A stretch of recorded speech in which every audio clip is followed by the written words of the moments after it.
ដាក់ពាក្យទៅនៅអាមេរិកជាអចិន្ត្រៃយ៍តាមរយៈកម្មវិធី EB3 Visa ឬក៏តាមរយៈក្រុមហ៊ុនធានា EB3 ហ្នឹងប្រសិនបើបងជ្រើសរើសក្រុមហ៊ុនធានានៅអាមេរិកខុសនោះអាចធ្វើឲ្យបងទី1ខេសរបស់បងមិនជោគជ័យទី2អាចនឹងខាតពេលដោយសារតែក្រុមហ៊ុនខ្លះឈប់សហការឬក៏ឈប់ធ្វើការធានានៅកំឡុងពេលដែលបងនៅក្នុងដំណើរការ process សួស្តីបងប្អូនអរគ្នាថ្ងៃនេះចង់មកចែករំលែកបងប្អូនអរគ្នាអំពី topic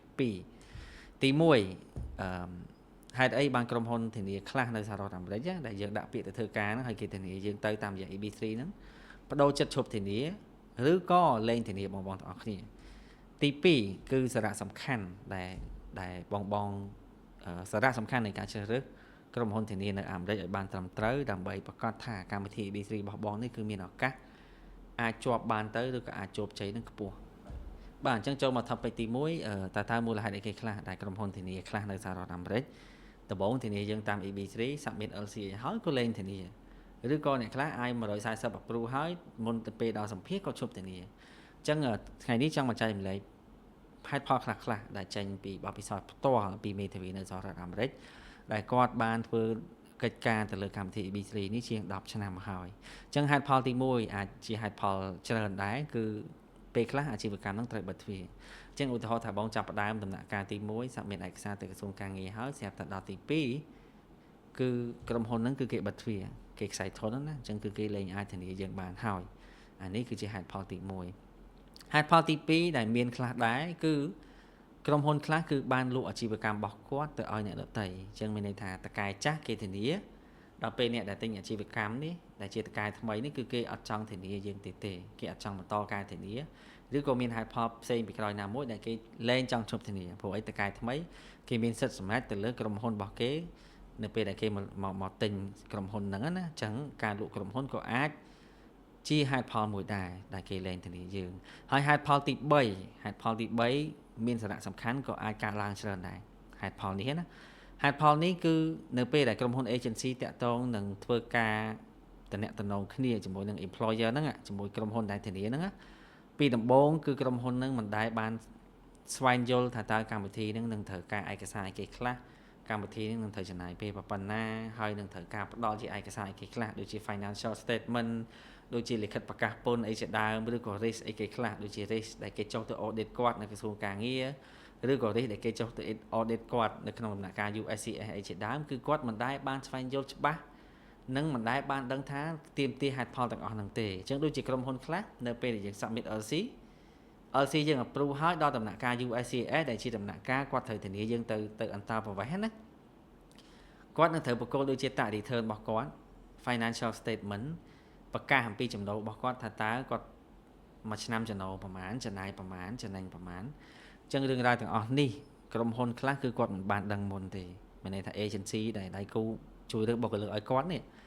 អត់ដែលបានបញ្យល់គាត់ពីសារៈសំខាន់ទាំងអស់ហ្នឹងទេ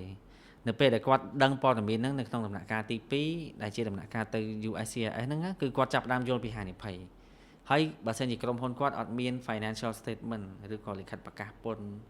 ឬក៏ប្រព័ន្ធហិរញ្ញវត្ថុហ្នឹងរឹងមាំឬក៏មានហានិភ័យការលួចពន្ធការអីជាដើមនេះគឺអាចជាហេតុផលមួយដែលគាត់មិនចង់បន្តដំណើរនៅក្នុងការធានានឹងទៀតទេពីព្រោះអីគាត់អាចមានហានិភ័យ audit គេនឹងចុះ audit គេអាចនឹងចុះ audit ក្រុមហ៊ុនគាត់ថាតើគាត់មានសមត្ថភាពធានាគេពិតប្រាកដអត់អ្វីគាត់ declare មកហ្នឹងថាតើសុចរិតនឹងពិតប្រាកដអត់អញ្ចឹងក្រុមហ៊ុនខ្លះគាត់អត់ចង់ប្រឈមនឹងការហានិភ័យហ្នឹងទេអញ្ចឹងក្រុមហ៊ុនខ្លះក៏ដកខ្លួនដោយហេតុផលហ្នឹងដែរអញ្ចឹងហេតុផលហ្នឹងសំខាន់ហើយហេតុផលមួយទៀតអាចទៅនឹងស្ថានភាពទីផ្សារដូចជាគេនៅពេលដែលគេធានាបងដំបូង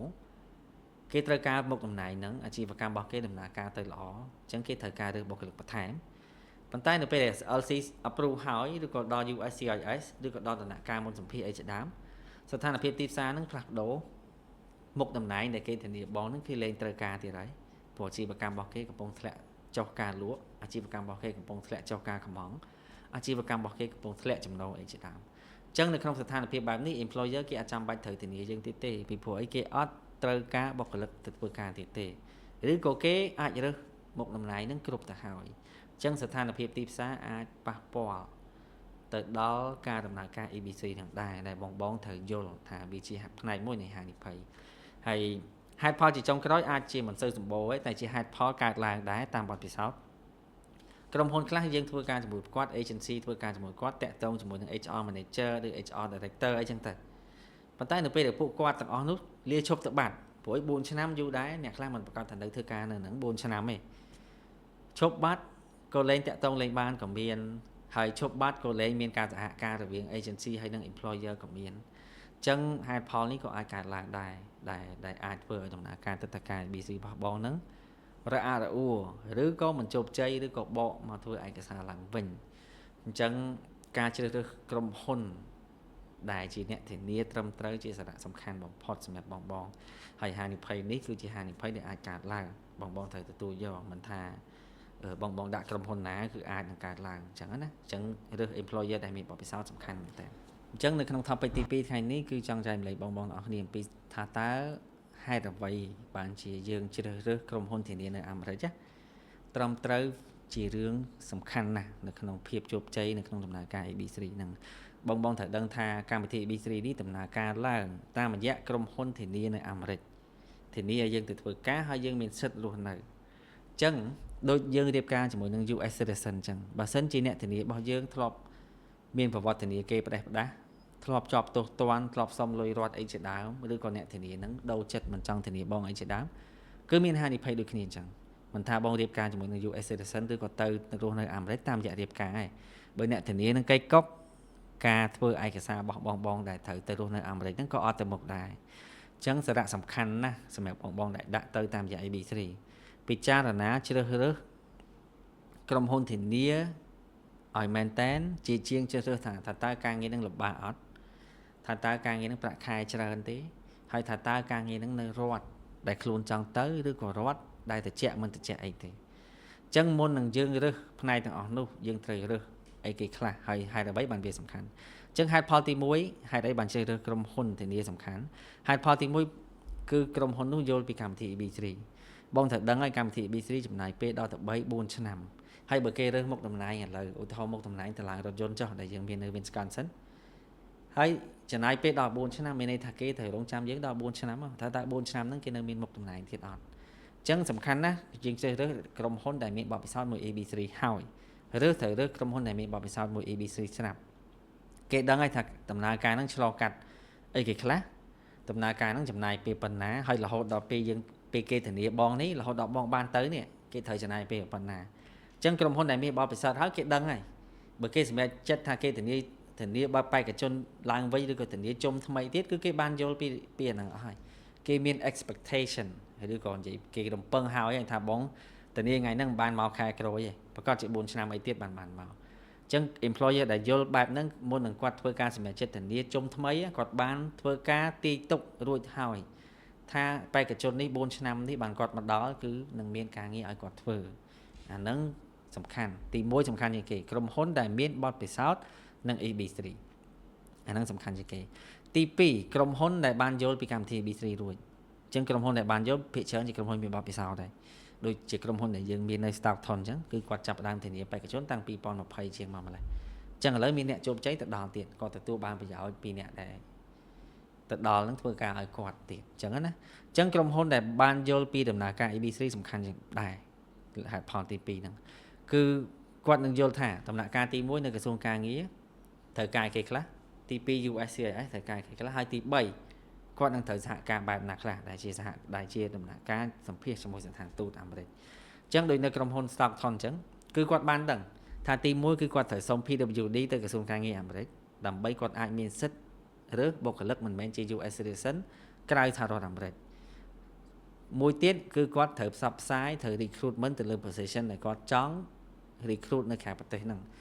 ឲ្យប្រកាសថាអត់មាន US citizen បានឬក៏ចង់ធ្វើកិច្ចការងារហ្នឹងមែនទើបគាត់មានសិទ្ធិ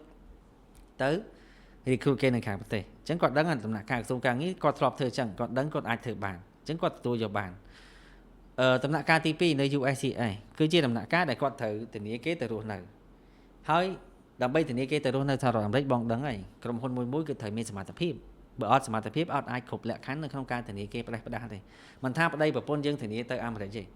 បើសិនជាយើងអត់គ្រប់លក្ខខណ្ឌអត់គ្រប់ចំណូលអត់គ្រប់ background check ក៏គេអត់ធានាបានដែរមិនប្រកាសថាអត់មានប្តីប្រពន្ធធានាទៅបានទេអញ្ចឹងក្រុមហ៊ុនដូចគ្នា នៅក្នុងដំណាក់កាលទី2ដំណាក់កាលសំខាន់របស់គេត្រូវផ្ដល់គេត្រូវ declare ចំណូលរបស់គេមួយឆ្នាំប្រមាណចំណេញប្រមាណបុគ្គលិកប្រមាណហើយគេត្រូវបង្ហាញពីលិខិតប្រកាសពន្ធរបស់គេឬតាក់ return របស់គេឲ្យប្រកាសថាគេជាក្រុមហ៊ុនមានចំណូលពិតប្រាកដមានលទ្ធភាពបង់ប្រាក់ខែពិតប្រាកដនៅពេលដែលយើងទៅដល់ធ្វើការឲ្យគេហ្នឹងមុននឹងគេអាច submit USCS ធានាយើងទៅនៅបានអញ្ចឹងមិនមែនជារឿងលេងសើចទេក្រុមហ៊ុនខ្លះមិនដែលបានដឹងពីលក្ខខណ្ឌហ្នឹងទេស្រាប់តែគាត់មកដល់ដំណាក់កាលហ្នឹងគាត់ភ្ញាក់ផ្អើលថាអូគាត់ត្រូវមានកាតព្វកិច្ចដល់ប៉ុណ្ណឹងគាត់ត្រូវមានកាតព្វកិច្ចធ្ងន់ធ្ងរអញ្ចឹងហើយគាត់ត្រូវផ្ដល់ឯកសារ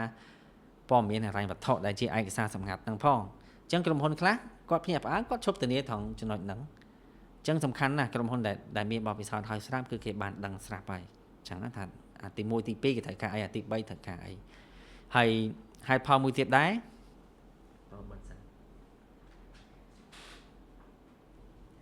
ហើយហេតុផលមួយទៀតដែរគឺជាបងគួរជ្រើសរើសណាគឺជ្រើសរើសក្រុមហ៊ុនដែលបើកដំណើរការមកយូរឆ្នាំឬក៏ក្រុមហ៊ុនដែលធំមានបុគ្គលិករាប់រយរាប់ពាន់នាក់អញ្ចឹងក្រុមហ៊ុនដែលយើងមានក្រុមហ៊ុន Stockton Trailer អញ្ចឹងគឺបើកតាំងពីឆ្នាំ1961អញ្ចឹងឱកាសដែលគេអាចបិទទ្វារឱកាសដែលគេអាចនឹងខ្សែធនគឺមានតិចជាងក្រុមហ៊ុនដែលទៅបើកក្រុមហ៊ុនខ្លះគាត់ទៅបើកគាត់ពិបាករកបុគ្គលិកគាត់ប្រកាសជាចង់ធានាឯព្រោះការធានារបស់គាត់គឺមានមេធាវីមានអីជួយរត់ការឲ្យហើយការចំណាយ EB3 ហ្នឹងក៏ candidate អ្នកចាញ់ដែរក្រុមហ៊ុនអត់មានចាញ់អីទេភាគច្រើនក្រុមហ៊ុនធានាគេចាញ់តែថ្លៃadvertisement ឬក៏ថ្លៃផ្សព្វផ្សាយនៅក្នុងដំណាក់កាលក្រសួងការងារឯងហើយការចាញ់ភាគច្រើនគឺ candidate ចាញ់ខ្លួនឯងអញ្ចឹងក្រុមហ៊ុនថ្មីភាគច្រើនគឺប្រកាសជាចង់បានបុគ្គលិកឯងព្រោះគាត់ធ្វើគាត់ត្រូវមានចំណាយអីដែរហើយ4ឆ្នាំក្រោយមានអ្នកមកធ្វើការអញ្ចឹងណាប៉ុន្តែអ្វីដែលក្រុមហានិភ័យសម្រាប់ក្រុមហ៊ុនថ្មីឬក្រុមហ៊ុនទំបើគឺគាត់អត់ដឹងយើងអត់ដឹងទេឬក៏គាត់ខ្លួនឯងក៏អត់ដឹងដែរថាតើអាជីវកម្មរបស់គាត់ហ្នឹងអាចជោគជ័យអត់ព្រោះគាត់ថ្មីគាត់អត់តមានម៉ួយគាត់អត់តមានគេស្គាល់ឯងអញ្ចឹងពេលខ្លះបើទៅគាត់អាចបិទទ្វារបើទៅ location ហ្នឹងគាត់អត់ចំណេញគាត់បិទទៅវិញគាត់ទៅបើក location ផ្សេងឬក៏បើកក្រុមហ៊ុនផ្សេងអញ្ចឹងអាហ្នឹងសំខាន់ហេតុផលទាំងអស់នេះជាហេតុផលសំខាន់ណាស់ដែលបងត្រូវជ្រើសរើសឲ្យបានត្រឹមត្រូវជាពិសេសអ្នកធានារបស់បងសំខាន់អ្នកដែលមានបទពិសោធន៍ជាមួយនឹង EB3 រត់តែល្អបើគាត់មានបទពិសោធន៍មួយ EB3 ស្រាប់បងគួរជ្រើសរើសគាត់ទៅគឺជា employer ដែលអាចប្រស័យតាក់ទងគ្នាបានហើយនៅក្នុងដំណាក់កាលទី3ក៏សំខាន់ដែរ employer ខ្លះបងត្រូវដឹងថាចេះមុនពេលយើងទៅសម្ភាសមួយស្ថានទូតសហរដ្ឋអាមេរិកអ្វីដែលទូតក្រៅពីមើលថាយើងជាមនុស្សដែលមានលក្ខណៈសម្បត្តិគ្រប់គ្រាន់ស្អាតស្អំមិនមានជំងឺហាមឃាត់ឬក៏មិនមែនជាមនុស្សធ្លាប់ជាប់ទោសទណ្ឌឬក៏ខ្លែងបន្លំឯកសារអីគេក៏មើលមួយផ្នែកទៀតដែរទៅលើ employer គេមើលថាតើក្រុមហ៊ុនហ្នឹងតម្រូវការបុគ្គលិកមែនអត់ក្រុមហ៊ុនហ្នឹងអាចតាក់ទងសួរនាំបញ្ជាក់បានអត់ថាបងត្រូវបានគាត់ធានាមែនអត់អញ្ចឹងក្រុមហ៊ុនខ្លះពិបាកតាក់ទងក្រុមហ៊ុនខ្លះពេលដល់សម្ភាសហើយគេអត់ចេញលិខិតបញ្ជាក់ឬក៏ job offer ឲ្យបងអីជាដើមគឺអានឹងសិតតែជាបញ្ហាដែលអាចឲ្យបងទៅសម្ភាសទៅមានហានិភ័យដែលអាចធ្វើឲ្យ case បងជាប់គាំងឬក៏ស្ថានទូតអត់ជឿថាបងទៅធ្វើការអីជាដើមណា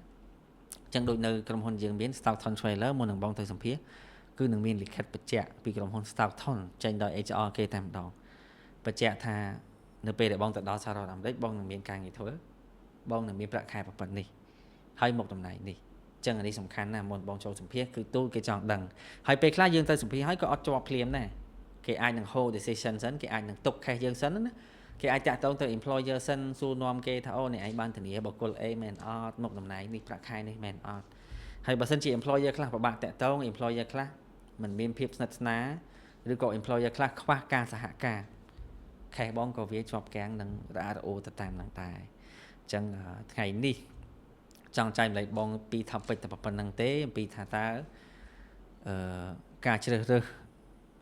employer ឬក៏ក្រុមហ៊ុនដែលធានានៅសហរដ្ឋអាមេរិកនឹងវាសំខាន់ប៉ុណ្ណាអញ្ចឹងសម្រាប់បងដែលចង់បានព័ត៌មានបន្ថែមពីការទៅរស់នៅសហរដ្ឋអាមេរិកឬក៏ចង់ស្វែងយល់ថាតើកម្មវិធី EB3 នឹងដំណើរការបែបម៉េចចំណាយអស់ប៉ុន្មានអីជាដើមអាចធ្វើការតាក់ទងក្រុមហ៊ុន Visa Hub យើងបានយើងប្រឹក្សាដែលមិនគិតថ្លៃទេហើយសម្រាប់បងដែលបានយល់ហើយចង់ទៅរស់នៅអាមេរិកប៉ុន្តែអត់មានសមត្ថភាពឬក៏ខ្វះថវិកានៅក្នុងការបង់អីជាដើមនៅ Visa Hub គឺយើងមានការបង់ប្រាក់ពិសេសគឺ$400-500ក្នុងមួយខែអាចចាប់ផ្ដើមហើយមិនមានការប្រាក់មិនមានការឆាយពីលើអីទេអញ្ចឹងសម្រាប់ព័ត៌មានបន្ថែមតាក់ទងមក Visa Hub ហើយសូម follow page យើងមួយដើម្បីទទួលបានព័ត៌មាន immigration ថ្មីៗនៅសហរដ្ឋអាមេរិក